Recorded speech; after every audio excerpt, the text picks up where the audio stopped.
I just starting, just to introduce myself, so I'm Urvashi. I think you missed that on the beginning. I'll be your moderator. And we'll quickly just run through. We spoke to Abhay sir about what is luxury management.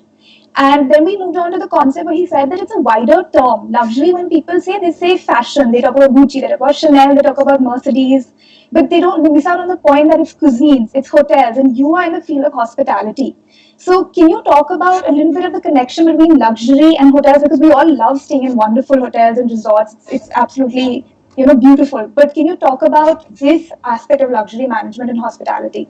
See, luxury is all about how a product makes you feel. Right. So it's all about the experience that the product gives you, be it a physical product in terms of exclusivity, or be it in terms of service, which is par excellence and leaves you in awe or a surprise.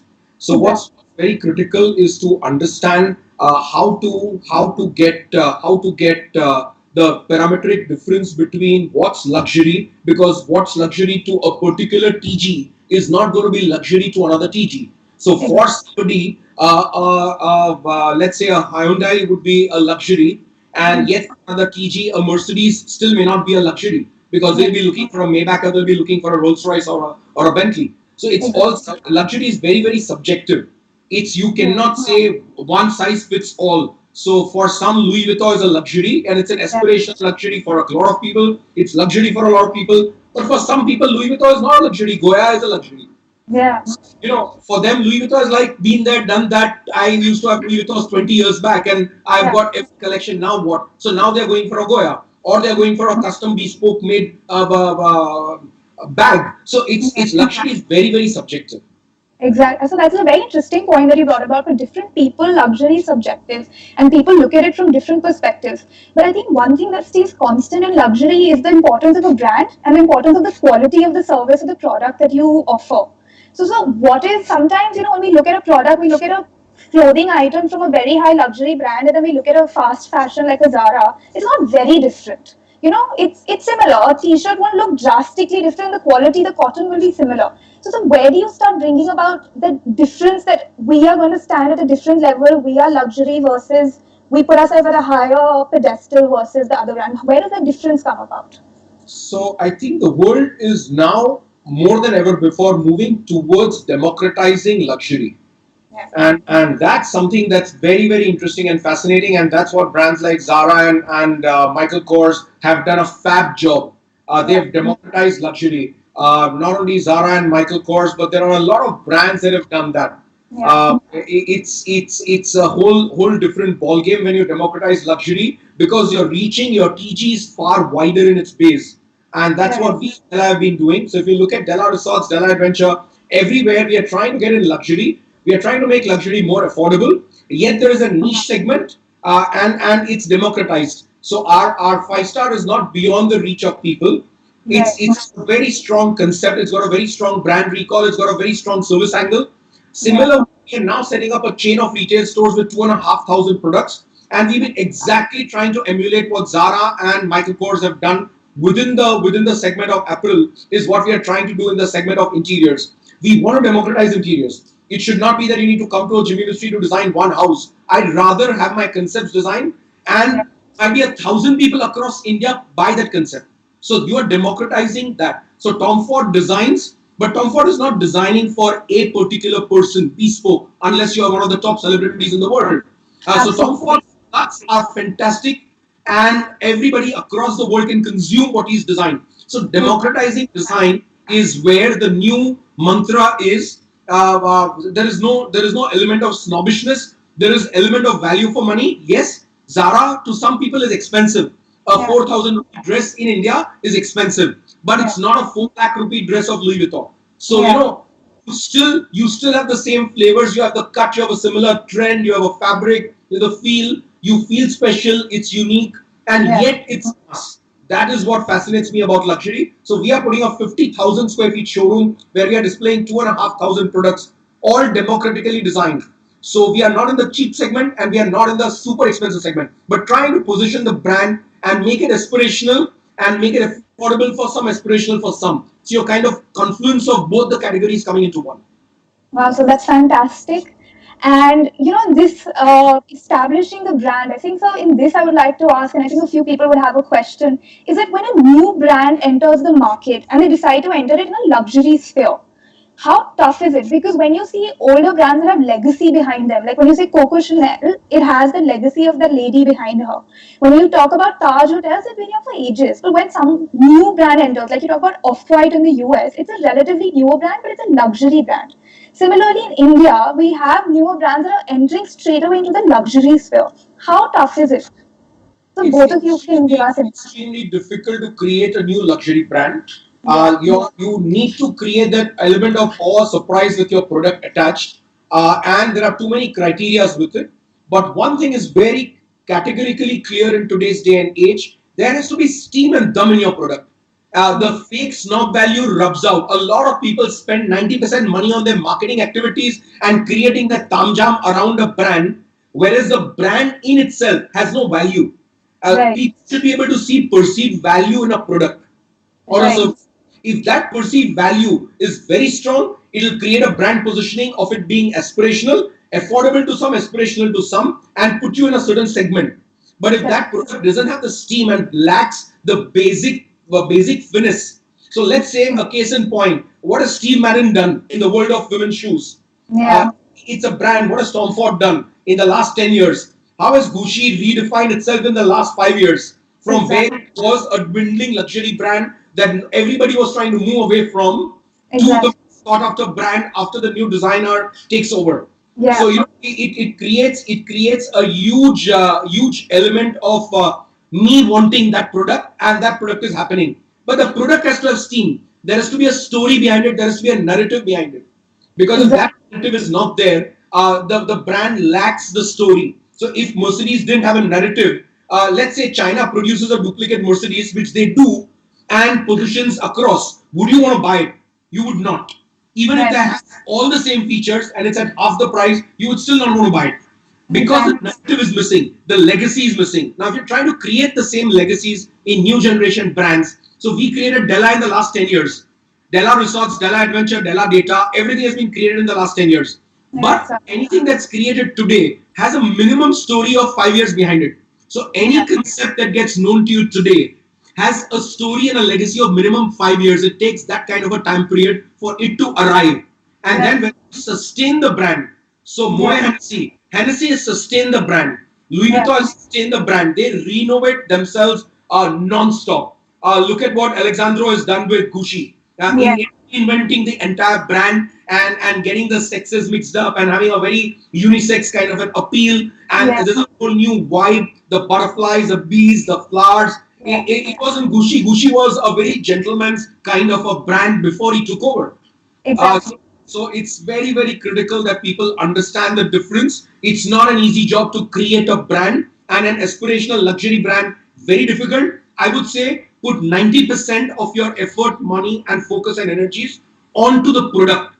If the Yeah. product is truly exquisite, Right. I know the trunk company in India manufactures trunks and exports them to Paris and exports them to the world over. The product Right. is unique, and it is that uniqueness of the product which kind of creates that luxury element attached to the brand. Got it. And Abhay sir, you as a mentor to so many luxury brands, what are the few common mistakes that you see people make when they're deciding to, enter into a luxury brand sphere? Or what are the mistakes that brands make when they're trying to re-innovate? Because we've just learned how important it is to keep up with the new changing times. So can you, put some light on that sphere? So, Urvashi, if I may just continue from where Jimmy left off, so I'd So, like to add 2 points to there that let's try to understand what is luxury. So, as Jimmy said, that luxury is subjective and relative. So, Coco Chanel very famously said that luxury is a necessity which begins where necessity ends. right. So, where the my necessity ends could be different than where your necessity ends, right? Today, for a migrant labor, if he gets home, that is luxury for him, right? Exactly. Whereas, I mean, if I don't get COVID into my family, it is luxury for me. So, the Exactly. definition of luxury keeps changing, it is subjective and relative. Yeah. Second thing we need to understand about luxury is, that's a definition which I have penned on my own, and I believe that luxury is extraordinary for the ordinary and ordinary for the extraordinary. So if you're an extraordinary person, then normal luxury, all the names that Jimmy took, is very, very ordinary. But if you're an ordinary person like you and me, then these are all extraordinary. So luxury is actually ordinary for the extraordinary and extraordinary for the ordinary. Hence, it's a very, very complex phenomena. Yeah. And thank you, Jimmy. And then if you try to see that, the histories I was telling you before Jimmy came online, that my association started in the year 1990 when Indian government only opened up to bring international brands. And I brought in some other top brands. And before I started my B school, I was heading Versace in India. I opened 8 stores for Versace, Corneliani, several brands, etc. So I had a long journey and understanding of what is perceived in India as luxury. I had stores in Mumbai, in Calcutta, in Hyderabad, in Bombay, in Delhi, and you name it, Bangalore. So the fact remains that every geography has got a different perception. Culturally, we are not a country; we are a continent, we are a subcontinent. Yeah. So the mistakes which brands have made in the past is number one, wrong choice of partner. Now, So he spoke of Gucci. So Gucci came in at the Trident, and Murjani brought in, and Murjani, even Mohan Murjani did not know that it is the reaction of, he's an Indian origin person, but when he brought it into 2007, 2008, in those periods, and he set up a very nice space in Trident, which is a dead space, and he sort of did it up nicely when I had a store there. So the fact yeah. remains that even a person of Indian origin was unable to comprehend what Indians perceive as luxury, and it really fell Exactly. flat, right? So it is a very complex market, and consumer behavior changes colony to colony, forget city to city, Yes. right? So it changes with the product. My behavior at Jimmy's resort may be different than my behavior at probably a Glenfiddich resort in Scotland. So it could be completely different, right? So that is where the branding part plays a role, and my consumer responds as per the brand, how the brand presents himself. So the Exactly. role of a brand is extremely important. So the common mistakes the brand has made is wrong choice of partner, rushed into a partnership. The franchisee has got a different objective than the brand. Franchisee is bottom line driven. He's not brand top line driven. So those are some of the common mistakes that they have made. They opened mammoth showrooms, including, he spoke about Gucci. Gucci put up a very big showroom in Trident in Delhi, the flagship showroom. Right. But what? After 3 years, they had to shut it down. So Exactly. it does not make sense to not understand the market, understand the consumer, understand what products are going to work, and just go bang on. So you cannot duplicate a China story in India. India is Right. a different market altogether, and we are unique. Yeah. You can't take that away from us. Each one is unique out here, right? So Exactly. the branding is very important, and your question in terms of a new brand getting in. So there are several examples now. So you look at a Napa Dori, you look at a Shiv Mm. Naresh, you look at Absolutely. Anita Dongre. So Anita Dongre has democratized herself, and she's a third generation designer. Yes, So sir. she's got from, she's an Armani model. She's completely adopted the triangular philosophy from a grassroots to a couture. So she's got everything out there, right? So Right. people who adopt the branding strategy properly can establish a brand in 5 to 10 years, as Jimmy said. But there has to be a product differentiation, there has to be a value, there has to be a story, and most important, customer service and branding.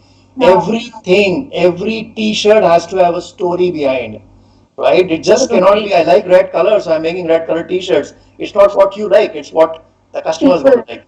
Absolutely. And so I think this concept of customization that you brought up is very interesting because, as per my understanding, it's like a brand like Apple doesn't need customization. We have the same phone across continents and everyone wants that phone. But like you're saying, hotels and cuisines, like if a Nobu or a fancy Gordon Ramsay restaurant walks into India, they'll have to customize it to our palates. So how Absolutely. tough is it to customize for certain industries? How to know, even for clothing? Some things people want to wear it if they seen like Jennifer Aniston walk on the red carpet wearing that gown, but some things they will want customized. So where is that? How do you know what's the correct thing? How much to customize? Where is it the right amount? Like, so any insight you can give on this? No, so the answer lies in proper research. So, Right. if you spend 80% time in planning and 20% in execution, there is no way you will fail.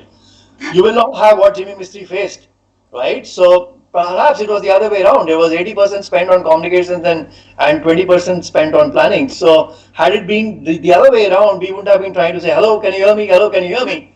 So Right, the sir. fact remains that, that's what we believe in, and luxury believes in that if you have 1 hour to do something, spend Exactly. 55 minutes in planning and 5 minutes in execution.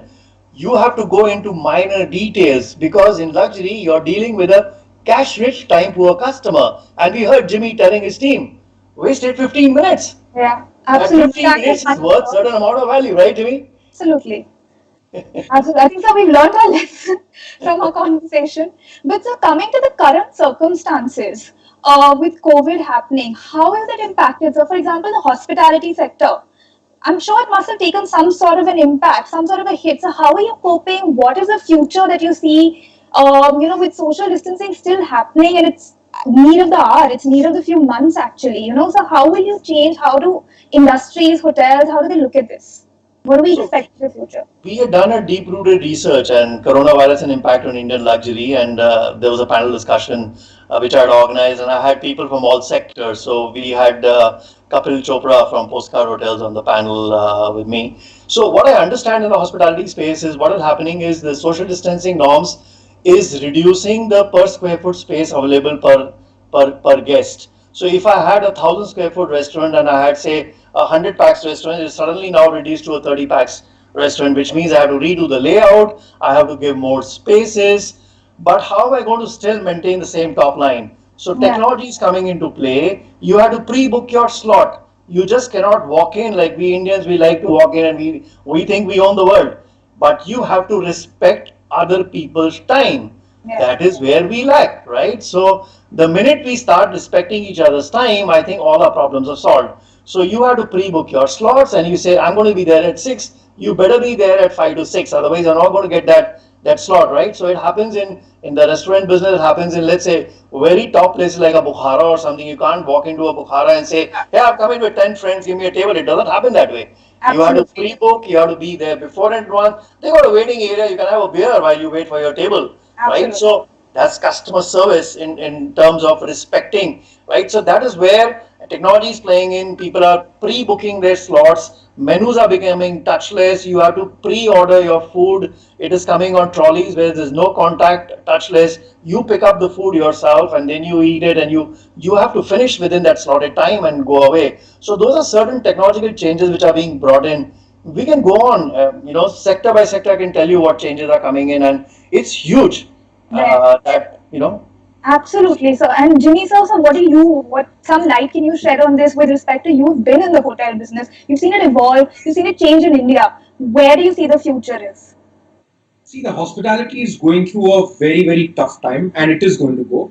Like Abhay mentioned, that your let's say your per square footage increases per guest. Your restaurant from 100-seater turns into 30-seater, which is fine for a European fine dine restaurant because commercially the guest will be ready to compensate. In Yeah. India, guest is going to expect the same price or cheaper. And Yeah. imagine running a restaurant with the same rental, with the same overheads, with 30% of revenue means you're going to be shutting down the next month or 2 months down the line. Yeah. And in my guesstimation, 50% of restaurants in India are going to shut down. absolutely. There is no two ways. 30% of hotels are going to shut down, and then or they're going to be taken over. So it's a very grim situation right now. Also, the way hospitality industry is approaching this whole issue is very superficial. Everybody's talking of sanitization, masks, PPE sheets to be worn, visors to be worn. You will scare the guest out of its guts. Nobody will want to enter a hotel if you see as if it looks like an ICU ward. They are ready to dissect a body when you enter inside. And look Absolutely. at horrendous videos some of these big brands are putting, which are Well, senseless. Because at the end of the day, what you need to do is basic sanitization that you are either way supposed to do for a public area and hospitality. So you cannot be cleaning. You say I'm going to clean my handles more often. Damn, you're supposed to do it either ways. Either way. So hospitality industry is digging its own grave. The more they talk about sanitization, the more they talk about, yes, it's a given. It's like coming to a 5 star and saying, is the quality of ingredients good? You don't talk about quality of ingredients because it's taken for granted. It's the best produce you can find. So absolutely. hospitality is going through its most challenging times. A very few players will survive through this. And again, because if the product has got steam inside, if the product has got that experience, if it is experiential hospitality, people will still be ready to pay. You'll be surprised how many people are calling us and saying, when are you guys opening up? You know, Absolutely.